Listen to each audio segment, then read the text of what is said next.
What? That's better.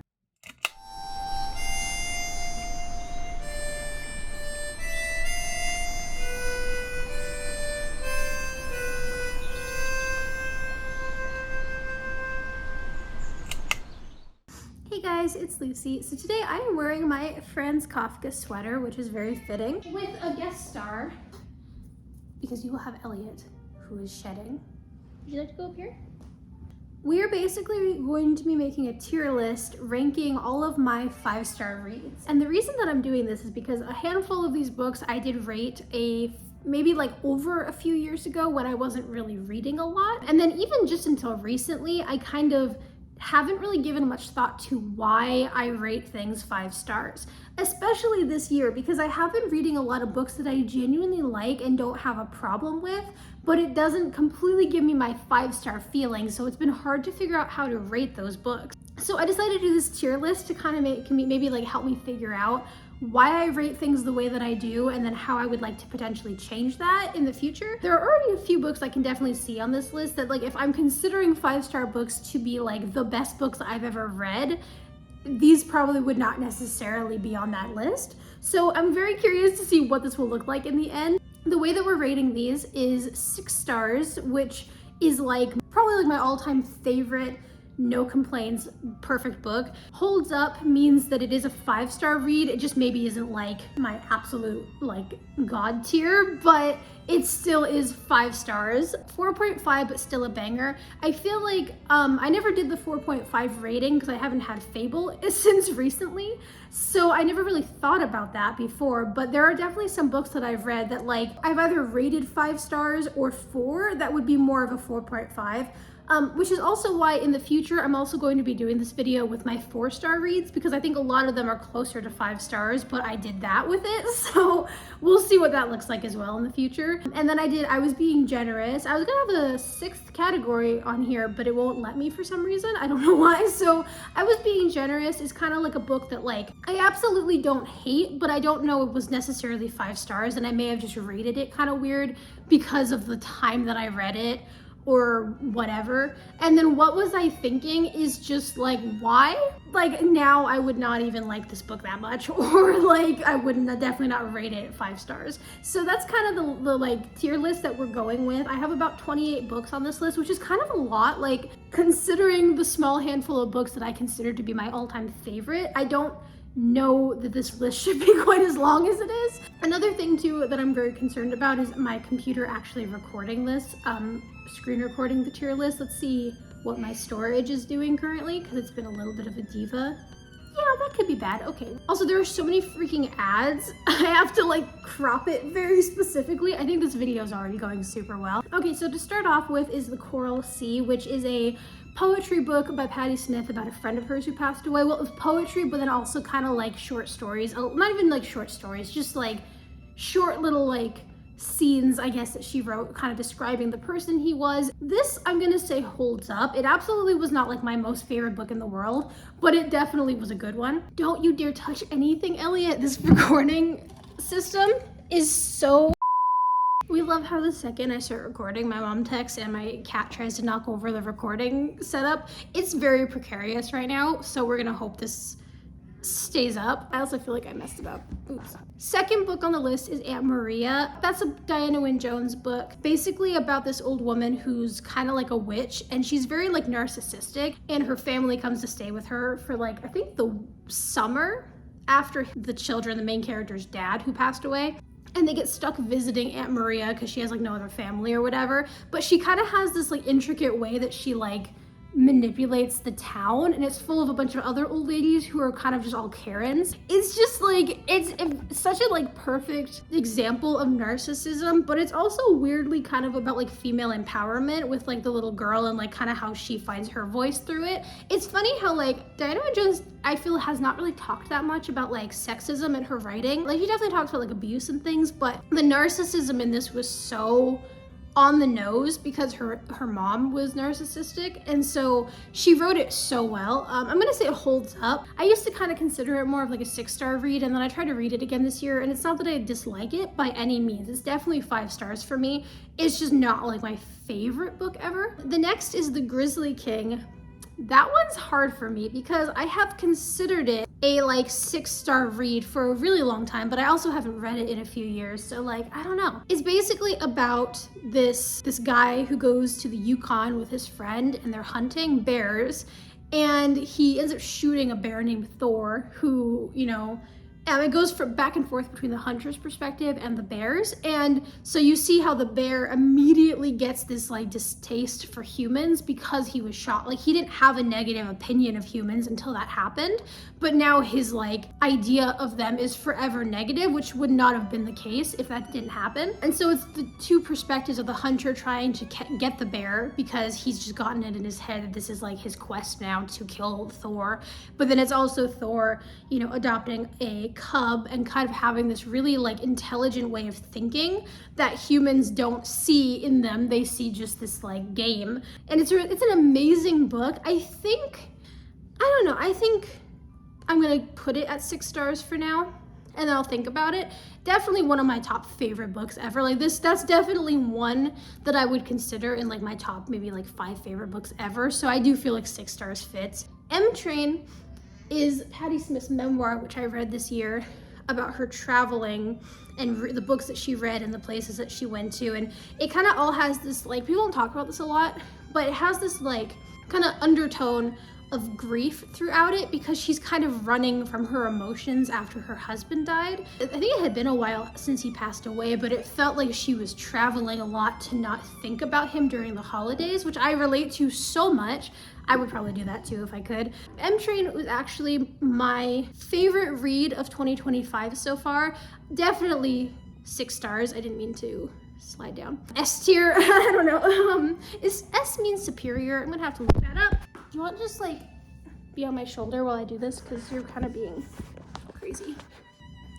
Okay, we'll just do this, I guess, whatever. So the next book on the list is Deep Secret by Diana Wynne Jones. And this book is so hard to describe. I feel like you need to read it and to understand fully what it is because it's crazy. Okay, so it's basically about this like sci-fi / fantasy world. Basically, all these different universes are controlled by magids. They basically work with this bigger society to control all these little tiny details, kind of like butterfly effect of these different universes to basically keep things in order the way that they want them to be in order. And this one guy whose name is Rupert Venables, his Magid, who I think was training him to also be a Magid or to work in the system, he dies. And you have to have the exact same number of Magids at any given time. So he has to then find a way to recruit a new one. So he finds all of his potential candidates on Earth, and he basically like works everything in their lives to get each of them at the same sci-fi convention so he can talk to each one and kind of figure out who would be the best candidate to be imagined. And it's such a funny book. Like, it's just them all at the sci-fi convention, him trying to work this out. There's this woman there who he just hates kind of for no good reason, and I love their relationship so much. It's not a romance book, but I felt like there was so much like yearning, not even yearning, just like them hating each other and bickering was somehow like, I talked about this before in here, how I'm not like the biggest fan of romance and I don't read it a lot, but I found them so romantic in their absolute disdain for each other. Like, I ate it up. I loved them so much because every time there was a remotely cute scene, I'm like, see? I was on Instagram, like, I'm telling you guys, I'm not crazy. I'm not seeing something that isn't there. They're cute, I swear. This is 6 stars for me. One of the best books I've ever read. I think also the time that I read it is what helped because I read it when I was getting settled into my old house, and it just like, the vibes were just all aligned for this book and I loved it. The next is White Heron. I forgot who wrote it because it's blocked. This is a short story I read for school when I was younger. It's basically about this little girl who bonds with nature and is just really like in touch with all of it. I think she kind of lives in the middle of nowhere with her grandmother or something. And this guy comes along who's a hunter, and it seems like there's a theme with this actually with some of my books, but this guy comes along who's a hunter and he's trying to kill this beautiful white heron, And the little girl has like a crush on the hunter, and so she's like kind of inclined to help him because she wants him to like be impressed by her. But she's also very in touch with nature and all these beautiful creatures that she's bonded with. So she's very torn on what to do. I loved this book, this short story. I read it, like I said, for school when I think I was like 15. I'm joking on cat hair. It's a really beautiful story. But I do think I will probably put it in 4.5, but still a banger, just because it's not like my absolute favorite book ever. And then next is Finding Chica by Mitch Albom, which is a nonfiction story about this guy who I'm trying to remember where he adopted her from.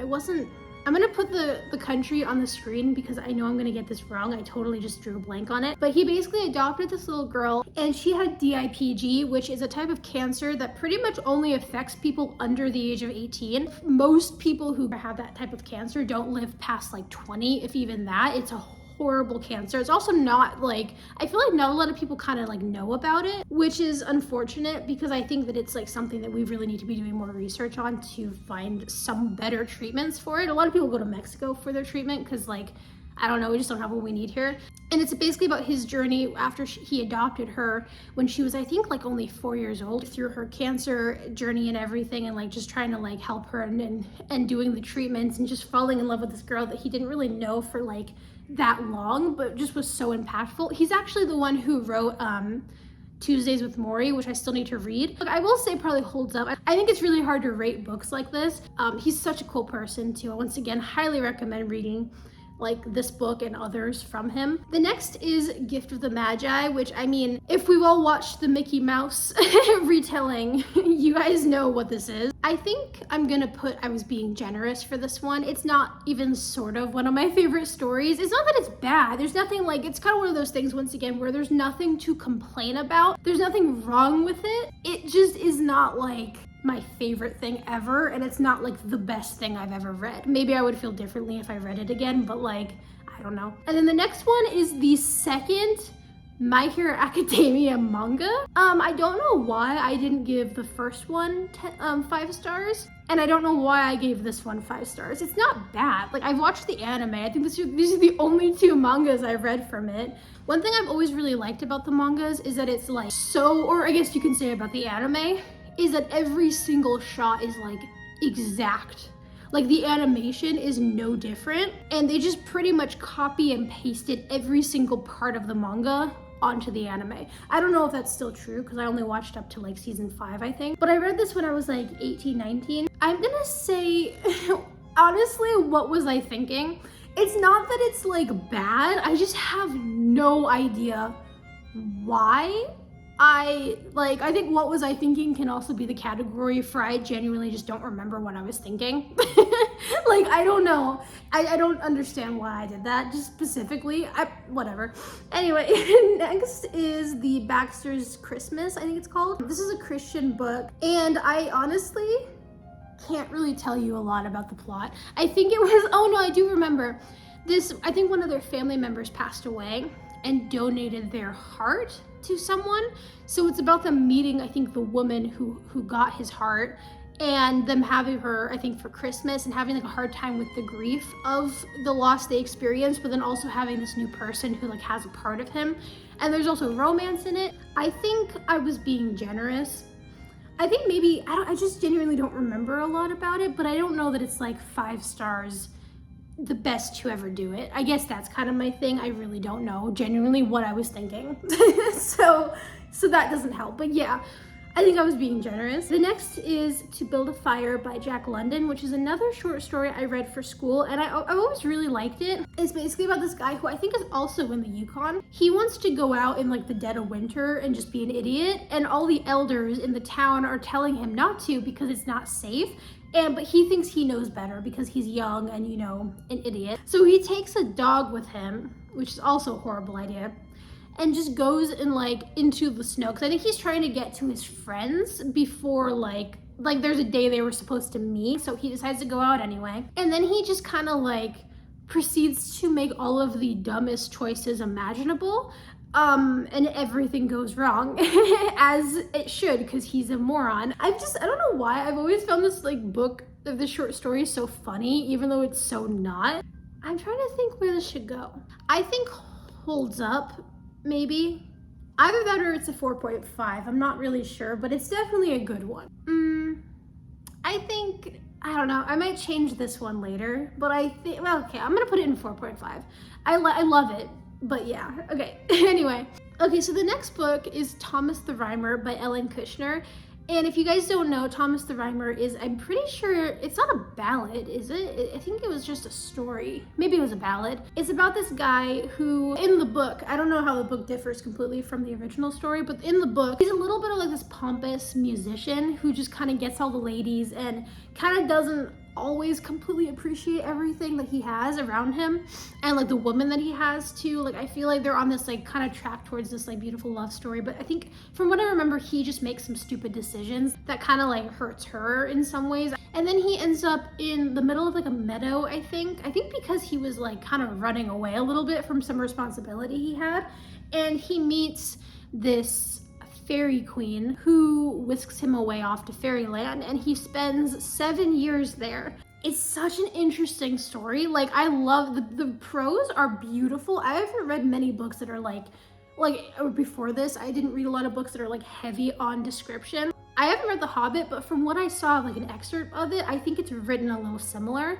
The first like half of the book is really long and kind of hard to get through, but when you get past that point, it's just such an amazing book. And for that reason, I'm gonna give it 6 stars. It's just beautiful. I can't wait to reread it, but I'm also scared because it's so like hard to get through, but it's so good. The next book on my list is Dog's Body by Diana Wynne Jones, and a lot of her books are on this list. So this is basically about this alien in space who is accused of a crime that he didn't commit. And the weapon that was used in the crime fell to Earth. So he's basically sentenced to live out the remainder of his life as a dog. And he would normally live, I think, like thousands, if not millions of years. But he has to live the lifespan of a dog as a dog. And in that span of time, he has to find the weapon that fell to Earth, or I think he basically will just stay there forever. And so he's trying to prove that he didn't do it, but he's also trying to find the weapon while he's there. And it's interesting because it's like as soon as he's born as a puppy, he doesn't remember that's his purpose until he gets older.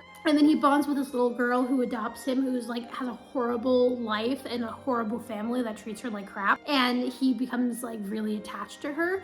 And it's just such a, like, as I'm talking about it, I'm forgetting how much I love this book. I want to reread it so badly. I think this is 6 star for me because it's still like one of my all-time favorite books. There's like a handful of her books that are honestly like top of the list for me. So that's definitely one of them. The next book is Traveler by Ellie Delano. Basically, it's about this girl who constantly is writing about this fictional character in her journals. She's dreaming about him all the time. She like describes him having like green eyes and dark hair, and he's like handsome and all this stuff. And then one day he basically comes to her in real life and invites her out to coffee. That's like the premise that I got for this book when I wanted to read it. And then I like, it was an ARC back then. So I like scoured the internet trying to see if anyone sold their reader copy. And then finally it came out, so I got it. It's honestly been one of my favorites for the past like 8 years, I think. And I've read it about 4 times. Definitely 6 star read. It's just like always going to be one of my favorite books ever. It's so well done.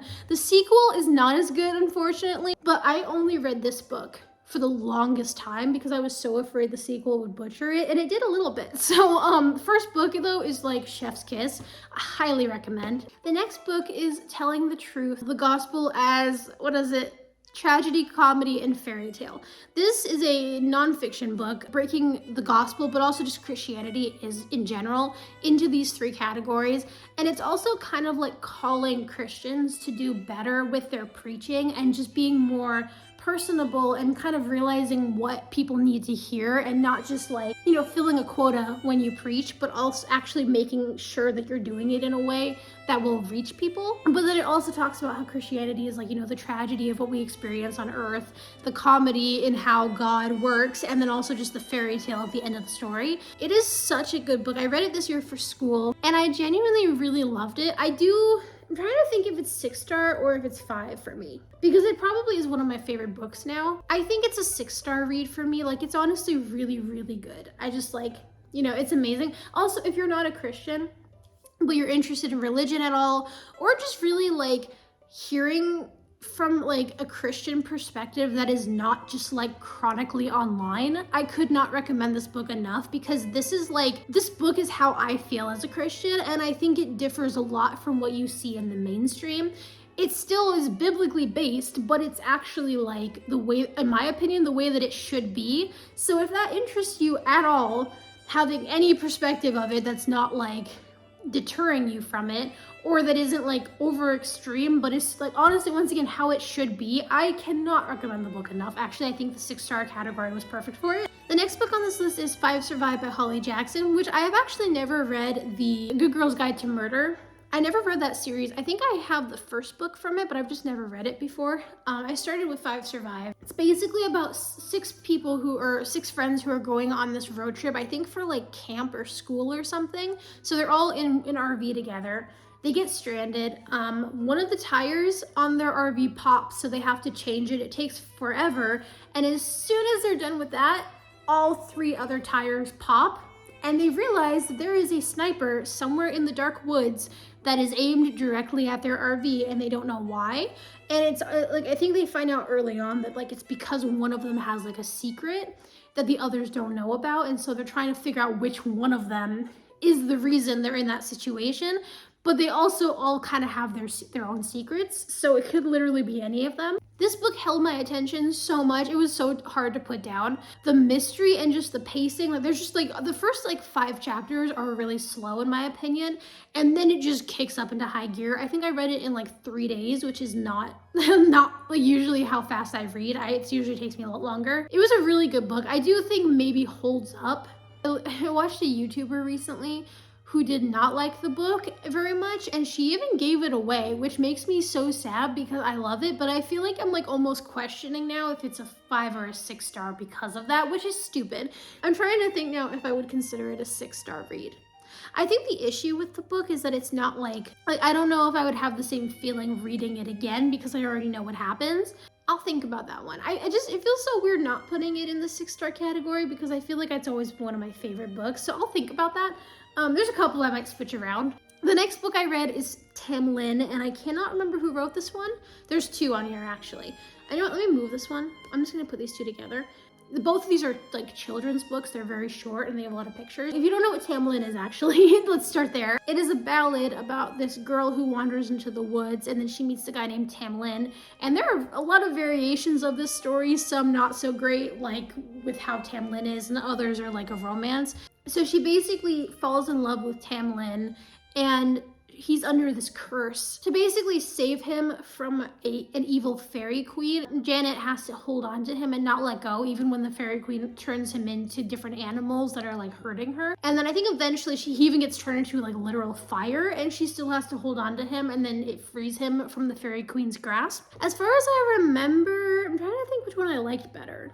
I think both of them hold up as 5 stars. I'm just trying to think if any of them are 6 stars in my opinion. I don't remember now because I haven't read them in a bit. I think I read one of them at the end of last year, but I don't remember which one. I don't know. I think they both hold up as 5 stars. I don't know if either one is necessarily better. I do think I might like this one a little better, but I'm not totally sure. So I think they both hold up. The next book I read this year as well is Metamorphosis by Franz Kafka. Very first book I've read by him. I really liked it. I feel like every single 5-star book lately has been like, I don't know how to explain it. Like the 6-star reads, I feel like for the most part, I was just so invested in through every second of it. But a lot of the books this year, I haven't felt like that as much with. Or I don't feel like that 5-star feeling, if that makes sense. But the Metamorphosis, which I actually did read on a rainy day, which was really nice. Basically, it's about this guy who gets turned into a giant insect, and he has no idea why that happened or how to change back. And he's just kind of stuck like that, and he can't communicate. And his family does not know if he's still in there or not, so they kind of just keep him locked up in his room, and they take care of him, but very begrudgingly. And it's a very interesting story. I just don't know where I want to put it on this list. I love Kafka so much. I'm currently reading The Castle, and then I also have The Trial in America, which I'm going to read those 2 next year. But The Castle is a journey so far. It's just been taking me so long, but I love it. I think I'm going to put the Metamorphosis potentially in my 6-star category, but I'm gonna think about this because I generally really like it. I think I just need to reread it potentially because it's just been like hard to really get into books this year with that because it's been a crazy year. Also, can I please just sit better somehow? I don't want to ruin my setup, but my legs hurt. I'm not trying to attack you, Elliot. Should I be in pain for slight beauty? This looks fine too. I don't know why I didn't just do this to begin with. I hurt my back and my legs for nothing. The next book on this list is This Star Won't Go Out by Esther Earl. Now, here is something that I was actually thinking about last night. Okay, so this book is about a young teenage girl who had cancer, and it was her battle with cancer. Basically, it's like mostly like diary entries from her or her mom's online. It was like, I think she had a blog where she updated people on how Esther was doing. Now, with books like this, I feel like you either rate it 5 stars if you genuinely really like it, or if you don't like it, don't rate it. That's honestly, like, some people are just like, you can't, like, one person was saying, like, you can't rate books like this at all. And then another person who actually left a review on this book had, like, a really negative, like, something about it, like, the way it was written. It's kind of like if you rated Sylvia Plath's journals. I feel like that's something you can't properly rate or criticize. Or it's like Sylvia Plath's journals, or even like Anne Frank's. You can't criticize it because A, they didn't know those were going to be published. I don't know if Sylvia Plath ever had plans of publishing any of her personal journals, but with the others, they didn't know it was going to be published. They didn't have time to like polish it. But it also really kind of doesn't matter what you think of it, or the writing style, or the story, because it's literally just their life. And I just think that like it's a really weird thing to rate, and like there are a couple books on here that I did remove before doing this video because I didn't want to like try to rate them. With this one, I don't really know. I think it's like holds up. I don't know, like once again, I think it's just a stupid thing to try to rate because like it's just a person's life. Like I think once again, you either loved it, or it's like if you don't have something positive to say, don't say anything at all. That's kind of my opinion on this. So it's like, it's good. It is what it is. It's just like her story. That may have actually been a good book to remove from this too, because it's so hard to talk about, but you know. Anyway, A Christmas Carol. A Christmas Carol is slightly dead to me right now because I've read it twice. First time I read this book was for a school assignment. I had to read the book, watch the movie, and then compare the two. I did all of that in one day. I read the whole book in one day. I watched the movie when it was maybe like 9 at night, and I had like 2 hours to write the paper. And then I wrote my comparison, and I still got an A. I suffered, but I got an A. And then I reread the book recently, and I kind of don't like it as much as I did before, but it could just be because I've slightly ruined it for myself. So I think what I'm gonna do, I think I was being generous because it's A Christmas Carol. You should rate it 5 stars. But I don't think I feel that way anymore. So I think it's more like a 4-star read for me at this point. But like, I don't know. Or like maybe I'll like read it again one day and I'll like it better, but it needs to be a long time. I can't do it again for a little bit. Anyway, the next book was The Ultimate Gift, and I read that one in like 2018, I think. I think this is one of those books where it's like, there's nothing bad about it. It's just not my favorite. I don't want to say it's not life-changing because it's kind of meant to be a life-changing book. I just don't think, like, for me, it's the most life-changing book I've ever read. I read it with my dad, which was fun, but he never read the last chapter. I actually finished the book without him, which is unfortunate because he's always loved the story. It's always been important to him. It's always reminded him of my grandpa, which I think is really nice. It's just been, like, something that means so much to him. I think maybe it's, like, from what I remember, maybe like 4.5. I think it's either 4.5 or like 4 for me. Once again, it's just not like my favorite book in the world. And that's kind of thing too. Like I think a lot of the books that I'm rating in part either go off of vibes, or I can explain what I like about something in a book more than I can explain what I didn't like when it's like not a favorite but not bad. I think that's kind of like why this is so difficult, because it's like I can't say that there's anything I dislike in The Ultimate Gift, but I can't say it's my all-time favorite book ever, you know? Like, it's so weird trying to explain that, but that's just kind of how I feel. Anyway, next is Lost Legends by Gravity Falls. This book is a comic book. It feels like episodes of Gravity Falls, which is crazy. Like the way that it's, because I think Alex Hirsch wrote it, obviously. Like if you try to read it like in their voices, like if you try to kind of do like Wrinkle Stan's voice or Mabel's in your head while reading, it's just perfect. Like it fits so well, and it feels just like 4 episodes. Like when you're reading it, you just like kind of forget that you're reading. I've always really liked this. I think I read it like 2 or 3 times. It's such a good like comic book. I wish he would do more things like this. Like if he wrote like 1 million of these, I would be so happy. Like I know my nephew was reading an Adventure Time comic last time I saw him. He got one when we went out. And I'm assuming there are a lot of those because it's like an actual comic book, so it's probably like a whole series. Why can't they do that for Gravity Falls? It would be so good. We would never need a new show that would potentially butcher anything because we could just have these comics and it would be perfect. I'm gonna say holds up as a 5-star because it's really good. Okay, the next one is the 3rd Life is Strange comic, and I'm gonna be honest, I was probably being generous. I don't know why.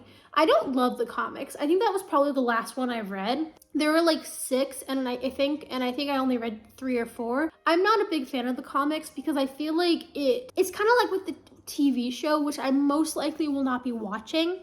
It takes away the agency of the game. But not only that, it's like I don't personally ship Chloe and Max. I love them as friends. It reminds me of my childhood with my childhood best friend being in Oregon, having our adventures, dealing with grief at that age. It's so, this game takes me right back to my childhood. Like nothing gives me the feeling of those childhood experiences like Life is Strange does. And I just don't like the ships in it. I don't like Warren. I don't like what's-his-face from the second game. The only game I actually liked the ships in was True Colors. I don't like any of the ships. I want that all out of the game. And what bugs me a little bit too about the whole franchise and just like the fan base, these games write grief like perfectly. Like Chloe is such a good character and I relate to her on so many really deep personal levels, but everybody just chalks her up to being bitchy. And they don't understand her, and there's so many freaking arguments. Like, it's such a toxic fandom, and it's so hyper-focused on the ships, which in my opinion are the weakest and most, like, bland parts of the entire story. Like, if you took that out, I'm not sure that as many of the toxic people in the fandom would still be there, but I also think that people would maybe have a better chance at focusing on what actually makes it good, the games, which is the storyline. Like, it's such a good story. I honestly think the comics were kind of weak because I feel like it was more focused on ships and a lot of fan service than it was actually about like the story, which is good in the games and is not as good in the comics. I'm actually going to put that down to what was I thinking, because the more I talk about it, the more annoyed I get. So there you go. Anyway, like, I don't know. I just think the games are so good and the comic is such a like, it didn't give me the same feeling. Anyway, the next book is Cat Wings, which I read with my sister at the beginning of this year. And I think I'm going to do 4.5. Was I being generous? I think the concept was really good, but I wish the book was longer. It's like 40 to 30 pages. I remember thinking it was just a normal length book, and I was so excited to read it. And then when I got it, my mom and I were actually laughing because it's so thin. So it's not bad. It's kind of hard to judge too, because I know there's like 5 other books that probably tell a little more of a complete story. Cat Wings is about cats with wings. So, you know, there you go. I'm tired now, so I'm kind of done describing all these books. But yeah, I think 4.5 is fine. It's not a bad book. It's just not like life-changing. The next one is Molly, A Winning Spirit, and that is an American Girl book that I reread, I think about 2 or 3 years ago. I'm gonna say I was being generous. It's not bad, once again. It's probably more like a 4-star. It's just not like the best book ever. I don't know what I'm saying anymore. I'm so tired. Okay, the next book is Scarlet from the Lunar Chronicles. And if you're wondering why like no other books from the series are on this list, it's because Cinder was 4 stars for me. And then I never finished Cress, and it's been like 10 years now. I'm planning on potentially reading the books next year. But Scarlet was definitely my favorite character from the series so far. It's basically the whole series is like fairy tale retellings, but sci-fi. Like Cinderella is a cyborg and Rapunzel is in a satellite instead of a tower. But Scarlet is human. And I think like her grandmother gets taken by these soldiers that are kind of basically representative of the wolf. She has to go save her grandmother and then kind of meets the wolf along the way, and they start to bond. As far as I remember, once again, it's been like 10 years. I think this book probably holds up, but I just genuinely don't remember a lot of it, which is unfortunate, but I will be rereading it soon, hopefully. There's like a bunch of series I want to focus on in 2026, and I don't know if I'll get to all of them. One of the series I want to read is like 8 books, so that's scary. But I do really want to read all of them, and TLC is definitely on the list because it's been so long since I read it. The next book is A Lion, the Witch, and the Wardrobe by C.S. Lewis, and I'm pretty sure I read it for the first time about 3 years ago as well, because it was an assigned reading for December, and I think like 2023, I believe, or 2022. I don't know where I would put this. I don't know if I consider it to be a 5-star read. I think it might be like 4.5, but still a banger, because it is really good. It's just like, I don't know. Once again, I have such like a harder time explaining my reasoning for something not being 5 stars than I do explaining why it's 5 stars. I don't know why, but yeah, it's still good, obviously. Okay, so the last book on my list is Fire and Hemlock by Diana Wynne Jones, and this book is basically about this young girl who's packing up for college at the beginning of the book. She starts to like think about things that she like feels like she should be able to remember but can't. And suddenly, like, everything seems very kind of confusing to her, and she realizes that she has 2 sets of memories, and for some reason, there's just like an entire childhood that she experienced that she can't remember most of. So while she's packing, she kind of starts to go back, and the whole book jumps back to when she was 11 years old, and she's trying to like figure out why she can't remember anything that happened, like all these things that happened in her childhood. Specifically this person named Tom Lynn, who she realizes that she basically met when she gate crashed a funeral. The two of them kind of bond, and they come up with this imaginary story that they continue to write as she grows up.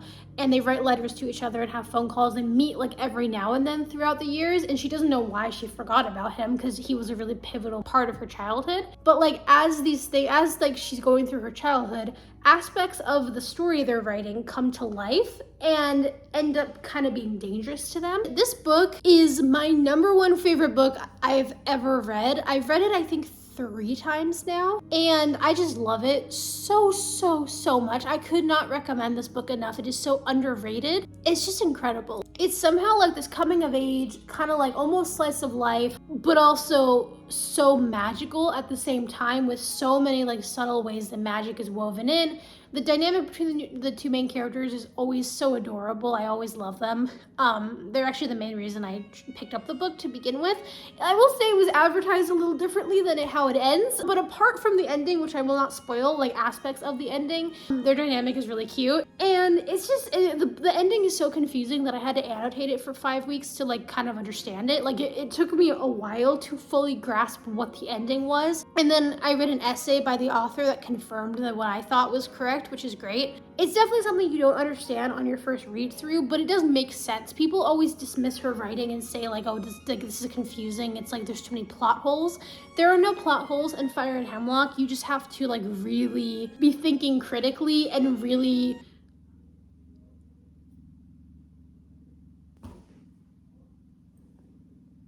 I see you at the movies. I see you with your lipstick on. Sorry, I just heard someone talking outside, and my neighbors do not understand the difference between like public and private property, because they keep wandering onto my properties. So I was just making sure that no one was here. Anyway, Fire and Hemlock is a beautiful, amazing book that I cannot recommend reading enough. So that is my list. I was thinking of changing stuff on here, but I think this is pretty accurate, actually. Yeah, so like, the majority of the books that I've read are actually good as 5 stars, which is good to know, because I was worried that like more of them would not be. I do think that maybe like some of my 4.5 reads I might just change to 4 stars. And then definitely I was being generous, and what was I thinking? I'm definitely changing the ratings on those. But yeah, I'm actually pretty happy with this list. And then if you guys want me to do my ranking of 4-star reads, please let me know, because I think a lot of those deserve to be on this list. So yeah, I will just tidy up my Goodreads with you guys apparently. But yeah, let me know what you think down below. If you think I made a horrible mistake somewhere, feel free to rant at me. That's fine. Thank you guys so much for watching. I had a lot of fun with this. I'm gonna go drink some water and make sure I'm not my house is not being invaded, and I'm also having allergies, so yeah. Anyway, thank you guys for watching. I'll see you next time. Bye. To all of you American girls